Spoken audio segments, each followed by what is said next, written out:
ውስጣዊ በዚያን ጊዜ ይሰራሉ አለ። አንደኛ ኃጢአተ አዳም፣ የአዳም ምንድን ነው? በለስን መብላቱ። ሁለተኛ ቅትለተ አቤል፣ የአቤል በቃየል መገደል። ሶስተኛ ጥቅመ ሰናኦር፣ ሰናኦር ማለት አብን ወጋ ነው፣ ወልድን ወጋ ነው፣ መንፈስ ቅዱስን ወጋ ነው ሲሉ ህንፃውን አፈራርሶ እነሱን በትኖ ገሎ እነሆ ባቢሎን ፍርስራሽ ያደረገበት።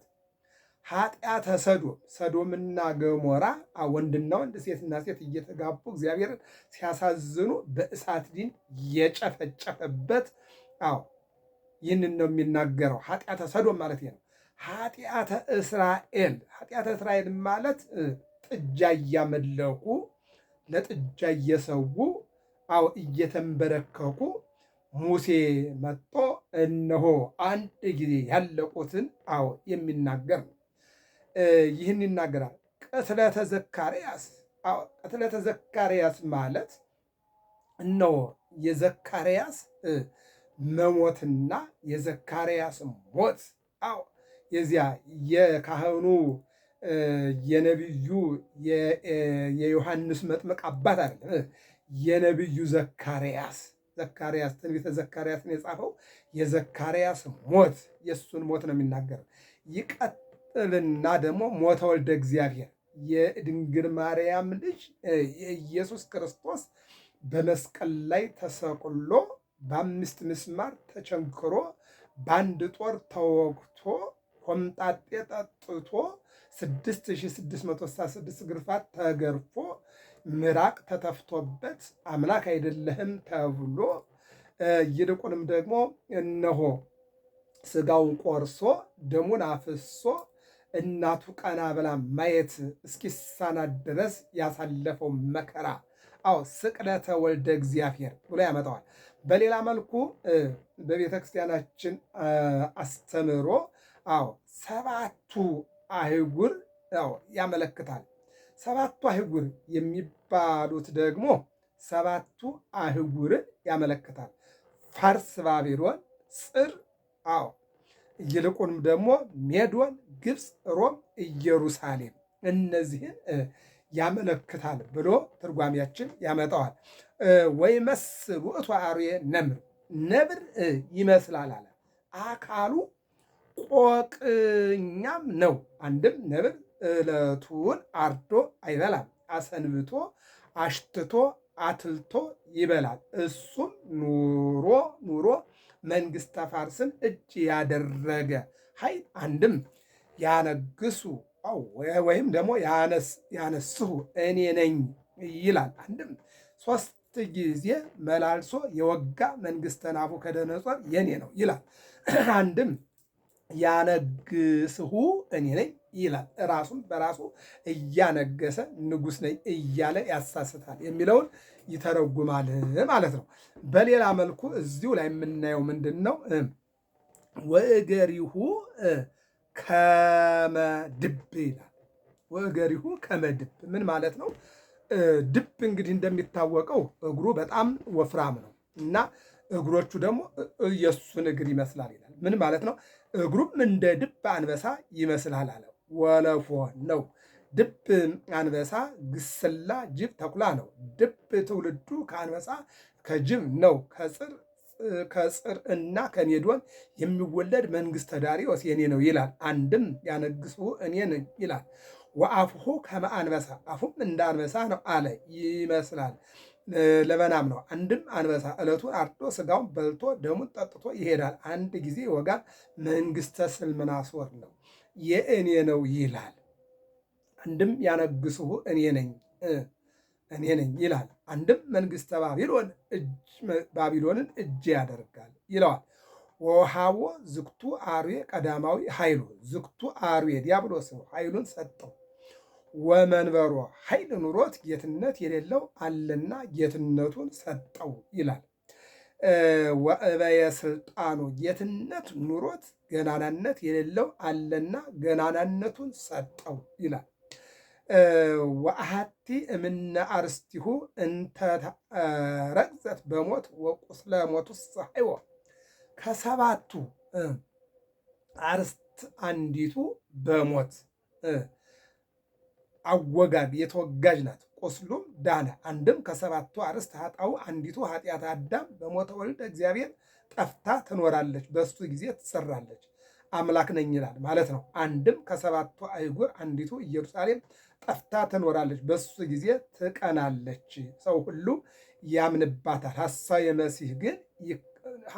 መሲሕን ይከተሉታል። ለዲያብሎስ ሰገዱለት፣ ለሐሳዌ መሲሕ ስልጣኑን ሰጥቶታልና ብሎ ያመጣዋል ማለት ነው። ይህ እንግዲህ የዮሐንስ ራእይ እንደሚታወቀው ዮሐንስ በደሴተ ፍጥሞ ሆኖ የተናገረው መልአኩ ቅዱስ ሚካኤል እየነገረው የተናገረው ነው። ወሰገዱ ሎቱ ለውእቱ አርዌ፣ ለሐሳዌ መሲሕ ሰገዱለት፣ ይህን አውሬ ማን ይመስለዋል እያሉ እንደ ሃይማኖቱ አርዌ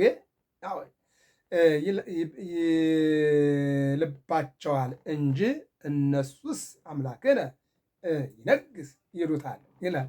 አምላካችን ነው፣ ይነግሳል፣ ያስተዳድረናል፣ ያኖረናል ብለው ያምኑታል። ወመኑ ይክል ጸቢኦቶ፣ ድል ሊነሳው ለማን ይቻለዋል? ድል ሊነሳው፣ ሊያሸንፈው፣ ሊታገለው ለማን ይሳነዋል ይላል። ይቀጥልና ጽኑ ስድብ ይናገር ዘንድ አለ አምላክ ነኝ ይላል። ወይም ደግሞ አምላክ ነኝ ይል ዘንድ ውሸት ተሰጠው ይላል። እኔ አምላክ ነኝ የዓለም ፈጣሪ ነኝ ይል ዘንድ ውሸት ተሰጠው ይላል።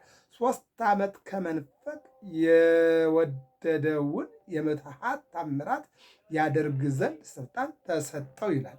ከዚህ በኋላ ነገር ጀመረ። እግዚአብሔር ነኝ ይል ዘንድ አምላክ ነኝ ይል ዘንድ ውሸትን ለቀቀ። ጽርሐ አርያም የኔ ናት አለ። ጽርሐ አርያም የኔ ናት፣ መኖሪያ ናት፣ ማረፊያ ናት፣ ማደሪያ ናት አለ። ከቅዱሳን ከምዕመናን ጋር ይጣላ ዘንድ ድል ይነሳቸው ዘንድ ስልጣን ተሰጠው ይላል። በሕዝብ በአሕዛብ ላይ ስልጣን ተሰጠው። ሕዝብ ያለው ነገድ፣ አሕዛብ ያለውን በሐውርት ብሎ ያመጣዋል። በዚህ ዓለም የሚኖሩ ሁሉ ሰገዱለት። ስማቸው በሕይወት መጽሐፍ ያልተጻፈ አለ። መሥዋዕት በሆነው በበጉ ልቡና ያልታወቀ አለ። ኢኮነ ጽሑፈ ዘእምፍጥረተ ዓለም ሳይፈጠር መሥዋዕት በሆነው በበጉ ልቡና ያልታወቀ አለ የሚለውን ያስረዳል። እዝነ ልቡና ያለው ሰው ያስተውል አለ። እዝነ ልቡና ያለው ሰው እዝነ ልቡና እዝነ አእምሮ ያለው ሰው ያስተውል። በሐሳዌ መሲሕ ያመነ እንዲጎዳ ያላመነ እንዳይጎዳ አርዌ የተባለ በቁሙ አርዌ ዲያብሎስ ሰይጣን ነው። ወይም ደግሞ አርዌ የተባለው በቁሙ እንዳይደለ ሐሳዌ መሲሕ እንደሆነ እዝነ ልቡና ያለው ሰው እዝነ ልቡና ያለው ሰው ያስተውል። አርዌ የተባለው የቀበሮና የሚዳቋ የአንበሳና የዘንዱ ጉዳይ ሳይሆን ሐሳዌ መሲሕ አሳቹ ነቢይ ነኝ ብሎ እኔ ከድንግል የተወለድኩ በድንግልና የተጸነስኩ ብሎ የሚናገር ውሸታም አውሬ ነው። ይህንን ያስተውል። ልቡናዬ አዘነብኝ የቀለምሲስ አሉታ ይህ ነው ብሎ በሰይፍ የገደለ እንጂ በሰይፍ ይሞታል። ምን ያሳዝናል! አይዞህ አትዘን አሉኝ እያለ ያመጣዋል። በዚህን ጊዜ ነው እንግዲህ ወፄኦ ይሁር ሀበ ተፄኦ ይላል። የማረከ እንጂ ሳይማርክ አይቀርም፣ ወይም የማረከ እንጂ ሳይማረክ አይቀርም። እንደዚሁም ያሳዘንም እንጂ ሳያዝን አይቀርም። አይዞህ አትዘን አለኝ ይላል። ንዕድ ክብርት የሚሆን የቅዱሳን የምዕመናን ትዕግስታቸው ሃይማኖታቸው ይህ ነው አለ። ይህንም ያሳድርባቸው ያስደርግላቸዋል። አንድም ያን ጊዜ ነው በሰይጣን አለማመናቸው ለሰይጣን አለመታዘዛቸው ያን ጊዜ ነው። አንድም ይህን ያስደርጋቸዋል ብሎ ያመጣዋል ማለት ነው። እንግዲህ የዮሐንስ ራእይ ምዕራፍ 13 ስለ ሐሳዌ መሲሕ በጣም አብራርቶ የሚናገር ሐሳዌ መሲሕ ማለት ደግሞ በመጨረሻው ጊዜ መጦ ተጋድሎ የሚጀምር እነ መልከ ጼዴቅ እነ አቡነ አረጋዊ እነ ኤልያስ እነ እዝራ እነ ቅዱስ ያሬድ ለተጋድሎ የሚመጡበት ዘመን ነው። በሰይጣን አለማመናቸው ለሰይጣን አለመገዛታቸው ያን ጊዜ ነው። አንድም ይህን ያስደርግላቸዋል እያለ ይናገርና ከዚህ በኋላ ሌላ አውሬ ከየብስ ወጣ አለ። ሐሳዊ ነው፣ ኤልያስ ነው። ከየብስ ተነሳ። የሚነሳ የሐሳዊ መሲህ መንግስት ከተደላደለ በኋላ ነውና እምነ ምድር አለ ብሎ ደግሞ ያመጣል ራእዩ ማለት ነው። ምን አለ? ሁለት አቅርንት ያለው ሐሳዊ ኤልያስና ሐሳዊ አብድዩ ይነሳል ይላል። በአብድዩ ይመሰላል አለ። ኤልያስ ነኝ ይላል አለ። ሐሳዊ መሲህ አምላክ እንደሆነ ይናገራል። የዲያብሎስ ስልጣን በሐሳዊ መሲህ ፊት የምትሃት ተአምራት ያደርጋል አለ። ሰውን ሁሉ ልዑላኑን ትሑታኑን እንዲሰግዱለት ያደርጋል። በሞት አወጋግ ተዋግቶ ለዳነ ለሐሳዊ መሲህ አንድም ከሰባቱ አርእስተ ኃጣውእ አንዱ ኃጢአተ አዳም በሱ ጊዜ ለምትሰራ አንድም ከሰባቱ አህጉር አንዲቱ ኢየሩሳሌም በሱ ጊዜ ለምትቀና ለሐሳዊ መሲህ እንዲሰግዱለት ያደርጋል እያለ ይናገራል። ወገብረ ተአምራተ አበይተ ይላል። እንደውም የምትሃት ተአምራት ያደርጋል። ከሰማይ እሳት እስከ ማውረድ ድረስ ተአምር ያደርጋል ነው የሚለው። ኤልያስ ነኝ ብሏልና እሳት ከሰማይ ያወርድ ዘንድ አለዋል። ኤልያስ ነኝ ስላለ፣ ምክንያቱም ኤልያስ ከነ አክዓብ ከነ ኤልዛቤል ጋር በተጣላ ጊዜ ጸልዮ እሳት ከሰማይ አውርዷል። ይሄ ሐሳዊ መሲህም ይህን እሳት ያወርዳል ነው። በሰው ፊት ያወርዳላል። በዚህ ዓለም የሚኖሩትን ያስታቸዋል። አንድም ያስቶሙ ያስታቸው ዘንድ አለው። በዲያብሎስ ስልጣን በሐሳዊ መሲህ ፊት ስለሚያደርገው የምትሃቱ ተአምራት ያስታቸዋል። ያደርገው ዘንድ ስለተሰጠው ቢል ይሆናል። ምክንያቱም ከሰማይ እኔ ኤልያስ ነኝ ብሎ ስለመጣ እንደ ኤልያስ እሳት ከሰማይ ያወርድ ዘንድ ለሰይጣን አቅምና ጉልበት አለው ይላል። ስለዚህ ምንድን ነው የሚለው? ሰይጣን በሰይጣንነቱ በአሳችነቱ በክፉነቱ ከሰማይ እሳት እስከ ማውረድ ድረስ ይችላል። ምንድን ነው የሚመጣው? አመጣጡ ኤልያስ ነኝ ብሎ ይመጣል። ኤልያስን ደግሞ ምንድን ነው? እሳት ከሰማይ ያወረደ ነው። ኤልያስ ከሰማይ እሳት እንዳወረደ እኔም እሳት አወርዳለሁ ብሎ እሳት ያወርዳል። ለምሳሌ ዘጸአት ምዕራፍ 4 ላይ እንሂድ። አሮንና ሙሴ እስራኤልን እንዲያወጡ ወደ ግብፅ ታዘው ሲሄዱ በፈርዖን ፊት አሮን ያደረገው ነገር አለ። በትሩን ቁጭ ሲያደርግ እባብ ሆነ። አዎ ፈርዖን በጣም ተናደደና የእሱን ጠንቋዮች አባዮች ጠራና የእናንተን በትር እባብ ይሆኑ አድርጉ አላቸው። እንደተባለውም የፈርዖን ጠበብቶች በትሮቻቸውን እባብ አደረጉ። በኋላ ግን ልዩነት የሚፈጥረው ምን ላይ ነው? የአሮን በትር እባብ የሆነችው የፈርዖን ጠንቋዮችን እባብ ዋጠቻቸው። አየው። ምክንያቱም ጠንቋዮች የሚጠነቁሉ በሰይጣን ነው፣ በሱ መሪነት ነው። ሰይጣን ውሃውንም ደም ማድረግ ይችላል። እንደገና ደግሞ እያንዳንዱን ሰው በተለያየ መልኩ መቀየር ይችላል። እና ምንድን ነው ያደረገው? በትራቸውን የፈርዖን ጠንቋዮች በትር ምን አደረገ? እባብ እንዲሆን አደረገላቸው ይላል። በኋላ ግን የነዚያ በአስማት ነው፣ የአሮን ደግሞ በተአምራት ነው። ልዩነት ማወቅ ያስፈልጋል። በተአምራት የተገኘችው የአሮን በትር እባብነት የፈርዖን ጠንቋዮችን እባብ ዋጠች።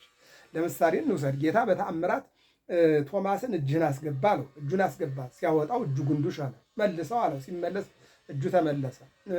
ጌታ ሙሴን ምን አለው? እጅህን ወደ መዳፍ አስገባ አለው። አስገባ። ሲያወጣው ጉንዱሽ አለ። ሙሴ ደነገጠ። መልሰው አለ። ሲመልሰው 5 ጣቱ እንደሆነ ሆነ። ሙሴን በትርህን ጣል አለው። ጣለው። እባብ ሆነ። አንሳው አለው። በትር ሆነ። አየው። በበትርህ የግብፅን ውሃ ንካው አለው። የግብፅን ውሃ ሲነካው ምን ሆነ? ደም ሆነ። ደም ሆነ። እንደገና ደግሞ የግብፅን ውሃ ንካው አለው። ሲነካው ደግሞ ጓጉንቸር ሆነ። እንደገና የግብፅን ውሃ ንካው አለው። ሲነካው እንደገና ደግሞ በሀገሩ ላይ ዝንብ ተለቀቀ።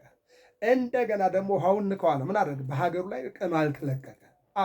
እንደገና ደግሞ ንካው አለው። ምን መጣ? ሲነካው ምን መጣ? ደግሞ ጨለማ ሆነ ሀገሩ።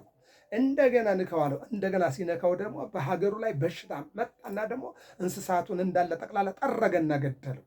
እንደገና ደግሞ ምተዋለው። እንደገና ደግሞ ምን መጣ ማለት ነው? የበኩር ልጅ እንደገና ደግሞ ተመታ፣ ተገደለ። ከዚያ የኤርትራን ባህር ከፍሎ እስራኤል እናሻገረ። አሁን እኒህ የሚያደርጉ ተአምራት ናቸው። ይሄ እግዚአብሔር ተአምራት። የሰይጣን ግን ሰይጣናዊ ተአምር ነው። የመንፈስ ቅዱስ በእግዚአብሔር ሐዋርያት የሚያደርጉትንና የሚሰሩትን ሰይጣን የማድረግ አቅም የለውም። በራሱ ግን ሰይጣን አቅም አለው፣ ኃይል አለው፣ ያደርጋል ማለት ነው። እና እዚህ ራእየ ዮሐንስ ምዕራፍ 13 ከቁጥር 1 ጀምሮ እስከ 15 ባየነው ደረጃ ላይ በሾተል ተወግቶ የዳነ አለ። ከሰባቱ አርእስተ ኃጣውእ አንዲቱ ኃጢአተ አዳም በሞተ ወልደ እግዚአብሔር ጠፍታ ትኖራለች። በእሱ ጊዜ የምትሰራ አንድም ከሰባቱ አህጉር አንዲቱ ኢየሩሳሌም ጠፍታ ትኖራለች። በእሱ ጊዜ የምትቀና የሐሳዊ መሲሕን ስዕሉን ስለው ምስሉን መስለው እንዲይዙ ያደርጋል፣ ይይዙ ዘንድ ያዛቸዋል ብሎ እዚህ ድረስ እንግዲህ አይተነዋል። ከቁጥር 15 ጀምሮ ደግሞ እስከ መጨረሻው ምዕራፍ 13ን በሚቀጥለው እናየዋለን። ባጭሩ ግን የዮሐንስ ራእይ ምዕራፍ 13 የሚናገረው ስለ ሐሳዌ መሲሕና ስለ ታላቁ ዘንዶ ሰይጣን ከሰማይ እሳት ማውረድ እንደሚችልና ይልቁንም ደግሞ ራሱን አምላክ እስከሚያደርግበት እንደሚዋጋና እንደሚታገል አመጣዱ ደግሞ ኤልያስ ነኝ አብድዩ ነኝ እያለ እንደሚመጣ የተነገረበት የራእይ ክፍል ነውና ይህንን እንግዲህ እንድናየው ለጸሎት፣ ለእውቀት፣ ለጥበብ፣ ለሞገስ የሚረዳ ዮሐንስ ራእይ ስለሆነ እንድንጠቀምበት ገብረ መስቀል ሚዲያ ነው። ሰብስክራይብ፣ ላይክ፣ ሸር አድርጉ። ሰላም እግዚአብሔር ከሁላችን ጋር ይሁን።